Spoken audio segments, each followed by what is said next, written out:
რას დავდივით, იმაზე რაც ვაკეთებ და იმაზე მოკლედ დროში. შეიძლება მართლაც ევროპაც გავავოცოთ. Поздравляю весь личный состав. კარგი მანევრია ძალიან. დიაბოლოვაში გადაცემდა. პროჭორვილელები მაგრად მუშაობენ, ვაღიაროთ. მიყვებიან პროპაგანდის კლასიკურ კანონებს და წარმატებას აღწევენ. თავარი კანონია, იმდენი ტყუილი უნდა თქვა, რომ ადამიანს აურიო ტვინი, რომ ვერავინ მოახერხოს ყველაფრის გადამოწმება და უარყოფა. საბოლოო ჯამში 100-დან 80 სიცრუეს ვერავინ შეამჩნევს. შემდეგ კი იტყვი, როგორც მე ჯერ კიდევ 2025 წელს ვამბობდი, ჟანრის კლასიკის შესაბამისად კოცებმა ახლა შემოაგდეს თემა, რომელიც ძალიან სტკივად, ოლიგარქია. ბუნებრივიცაა, რომ სტკივად. მოიშველიეს რაღაც საერთაშორისო კვლევა, რომლის მიხედვითაც ამტკიცებენ, რომ ყურადღება. საქართველოს დეოლიგარქიზაციის ხანგრძლივი გაუმჯობესებით ევროპის საუკეთესო სამეულშია. 2012 წლის შემდეგ დეოლიგარქიზაციის ხანგრძლივი გაუმჯობესებით საქართველოს ევროპის საუკეთესო სამეულშია. დღეს გვაქვს ეს შედეგი, მათ შორის მათივე საერთაშორისო ინსტიტუტების მიერ შეფასება დეოლიგარქიზაციის საკითხთან დაკავშირებით, როდესაც ქვეყანა გადის პირველ სამეულში პოზიტიური თვალსაზრისით. არ გამიკვირდა, რომ მოწინავე ქვეყნების რიგში ვართ. საპირისპირო არის ევროკავშირის ძალიან ბევრ ქვეყანაში, რომელსაც დრო ვიგებთ ხოლმე. ალბათ ბევრს მოხვდა ყურში ეს ამბავი, მაგრამ სამწუხაროდ არავინ არაფერი გადაამოწმა. იმიტომ რომ ამ ტყუილის გამოქვეყნებას დროში დაემთხვა უამრავი რამ. განათლების რეფორმა წოდებული ცოდნის ამოძირკვის რუსული სპეცოპერაცია. ამას დაემთხვა ახალი კანონი, რომელთაც ქუჩაში შეკრება საერთოდ იგრძელება. ამას დაემთხვა ბორიას მილიციის მიერ ქიმიური იარაღის გამოყენების საერთაშორისო გამოძიების უკვე საერთაშორისო მოთხოვნად მხარდაჭერა და უამრავი სხვა ამბავი. ამ არაქოცურმა მედიამაც რაკნა, რაც დარჩა იმან. არც ფული აქვს და არც ჯანი რომ ყველაფერს დიოს.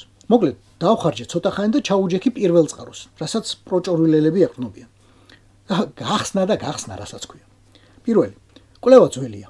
ახლა გამოქვეყნებული, ახლა დაჯამებული, მაგრამ აჯამებს 2012-2023 წლებს. როდესაც ფორმალურად პროჭორვილელები ჯერ კიდევ ესაუბრებოდნენ ევროკავშირს და არ იყვნენ ქცეულები კონტინენტურ კეთროვნებად. მეორე, თავიდანვე ვნახე ის გვერდი, რომელიც პროჭორვილელებმა მიუთითეს თავიანთი დიდი მიღწევის დასამტკიცებლად. გვერდი 51, აბა, ქოცის სხვას რას მიუთითებდა. ხო და ამ 51 გვერდზე თქვენი მოწონებული დამხვდა აი ეს ცხრილი. საქართველოს მართლაც ცხრილიზე მონაწილეშია, ოღონდ თუ ორ სიტყვას აბამთ ინგლისურად. მარტივად ნახავთ, რომ ეს ნეგატიური მაჩვენებელია. რაც უფრო ზემოთ ხარ, მით უარესდება შენი ამბავი. ეროვნული სიმდიდრის წილი მოსახლეობის უმდიდრესი 1%-ის ხელში. მე-6 ევროპული ადგილი. ჩვენ ზემოთ არიან თურქეთი, რუსეთი, უნგრეთი, კვიპროსი და შვეიცარია. შვეიცარიასა და მის ბანკებში თავმოყრილ სოფლიო გრანდიოზულ სიმდიდრეს დავანებოთ თავი. მარტო ამ სახელის ხსენებაზეც კი იმ კაც შაკი კი ემართება და შევიცოდოთ მოხუცი. დანარჩენ 4-ზე ვილაპარაკოთ. კიდევ ერთხელ, კვლევის მონაცემთა უდიდესი ნაწილი უკრაინაში დიდი ომის დაწყებამდეა შეკრებილი და მაშინაც კი თურქეთშიც, უნგრეთშიც და კვიპროსშიც ძალიან საგრძნობი იყო რუსი ოლიგარქების გავლენა. ორმაგი მოქალაქეობით, ბინადრობის ნებართვით ყიდულობდნენ ყველაფერს. უბრალოდ ყველაფერს, რაზეც მიუწვდებოდათ ხელი. ოღონდ ფული გაეტანათ რუსეთი და რამენაირად გაეთეთრებინათ.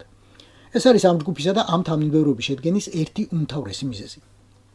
შემდეგ გვერდზე კი წერია, რომ ცვლილებები მოხდა და იმ 1% ხელში დღეს ეროვნული სიმდიდრის ნაკლები წილია.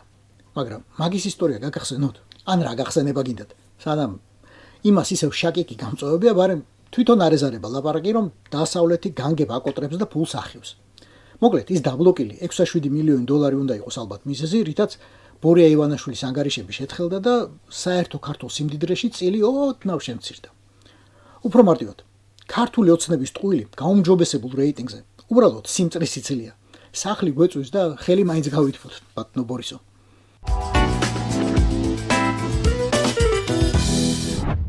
როგორ არწმუნებთ უცხოელს, რომ ღვინო მართლაც ქართულია? ეუბნებით, აი ძმაო, სიტყვა ვაინ, საიდან შემოვიდა შენს ენაში? ეგ არა, სიტყვაც კი ჩვენგან გაქვს წაღებული. ხო და ჩვენ დავწურეთ და ჩვენ დავაყენეთ პირველება. Understand? და როგორ არწმუნებთ ვინმეს, რომ საქართველოში დემოკრატია ყვავის? ეუბნებით, რომ პარლამენტი იქით იყოს და 64 მუნიციპალიტეტიდან 64-ის მერი ქართულ ოცნებას წარმოადგენს. 64-ვე საკრებულოს თავმჯდომარე. 5 თვითმმართველი ქალაქიდან 5-ვე კოცია. 5-ვე საკრებულოს თავმჯდომარე პროჭორვილელი. ამ სურათის წარმოდგენა უბრალოდ ვერ წარმოდგენა იქნება უფრო კარგადაც მუშაობდეს, ვიდრე დარბევების ვიდეოების ჩვენება და ხანგრძლივი ახსნა განმარტება რა დააშავა ბორია რუსმა. რა კანონები შემოიღო, რამდენი ხალხი ჩაყარა ციხეში, რამდენი სცემა, რამდენი ბავშვი ჩაახრჩო ქვევრში.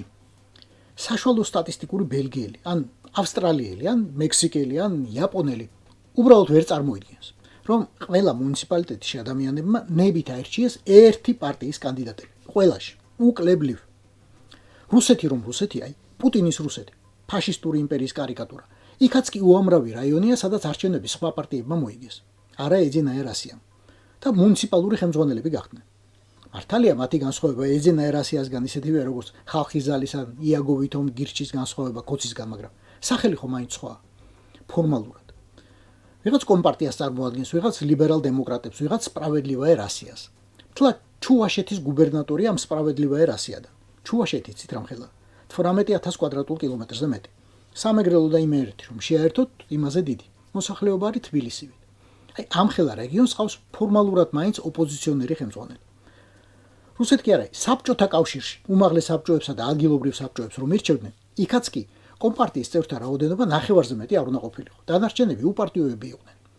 ჩემი თუ არ გჯერათ ბურიას კითხეთ. საბჭოთა უნივერსიტეტები მაგას აქვს დამთავრებული. ასე ამბობს ყოველ შემთხვევაში. და თქვენ პროჭორვილებნო, დედები მოგიკვდებოდათ ვინმე სხვა რომ გეპოვნა და უბრალოდ აი ფასადის შესაქმნელად მაინც მიგეცათ ერთი რამე ქეციანი ადგილი. სადმე. მაგრამ მაგის მიხვედრას ფილტვი უნდა. თქვენთან კი განათლების რეფორმის ბედს გენო პეტრიაშვილი და ლადო ხინჩეგაშვილი წყვეტენ და რავი, აბა, როდის მიხვდებით იმდენს, რომ შეუძლებელია ვინმე დაარწმუნოს შენს დემოკრატიულობასა და მრავალპარტიულობაში თუ სხვა პარტია ფიზიკურად არ არის, არსად არ ჩანს. ამ ალბათობის წინაშე აინშტაინს კი უძლურია და ძალიან თუ გაუბრუღავთ ვინს, მარტო ენას კი არა, ქოდსაც გამოგიყოფთ ის კაცი.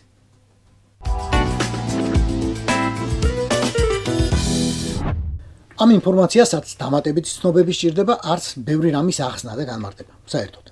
სჭირდება მხოლოდ მოსმენა და ცოტა ფიქრი. მაშინ, როდესაც თქვენ შვილებს უუქმებენ მე-12 კლასს და უბრალოდ უსპობენ, ფიზიკურად უსპობენ დასავლურ უნივერსიტეტებში სწავლის გაგრძელების შანსს. მაშინ, როდესაც თქვენ შვილებს უსპობენ კერძო უნივერსიტეტებში უფასოდ სწავლის შანსს.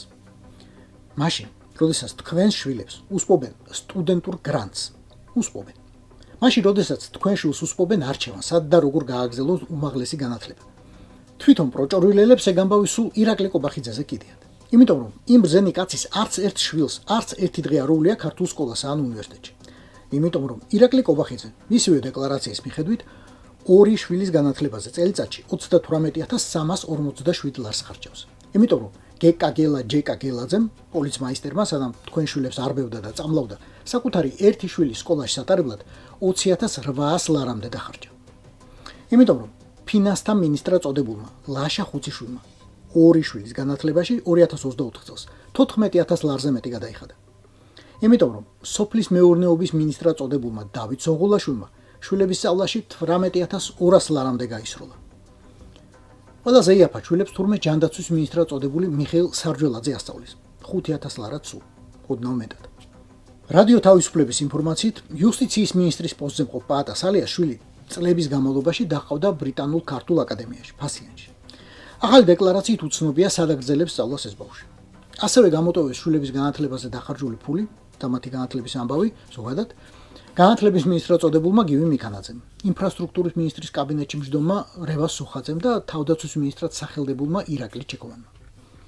ამიტომ არ გჭირდებათ არც მომწავლავი ხსნარების ქიმიის ფორმულების შესწავლა ახლა, არც არჩევნების გაყალბების სქემებში ჩაღრმავება, არც უკანონო რუსულ ბიზნესსა და სანქციების გვერდის ავლაში ივანაშვილისა და ვიღაც სხვათა მონაწილეობის დეტალების ცოდნა. არ გჭირდებათ. არც სასამართლოსა და მედიის მიტაცებაზე ფიქრი არ გინდათ. გჭირდებათ ერთადერთი რამ. ჩაიხედეთ საკუთარ საფულეში და საკუთარ თავს უპასუხეთ. გააქვთ 38347 ლარი, რომ 2 შვილის სკოლისთვის გადაიხადოთ. 38000 კი არა. 38 ლარი რამდენს რჩებათ ხელფასიდან ხელფასამდე. ხო და ყველანაირი არსებული თუ ჩაფიქრებული უბედურება თქვენთვის უნდათ. თქვენი შვილებისა და შვილიშვილებისთვის ემეტებათ მხოლოდ. თავისთვის კი უკვე მოწყობილი აქვთ კაი ცხოვრება და გონიათ რომ სულ ასე იქნება. სანამ თქვენ უკანალს არ ასწევთ და მათ კითხვით ხმამაღლა არ მიხვალთ. ქუჩაში. რას დავიდით? იმაზე მეც ვაკეთებ და იმაზე მოკლედ დროში. შეიძლება მართლაც ევროპაც გავაუწყოთ. Поздравляю весь личный состав. კარგი მანევრია ძალიან. იაპონიაში გადაცემდა.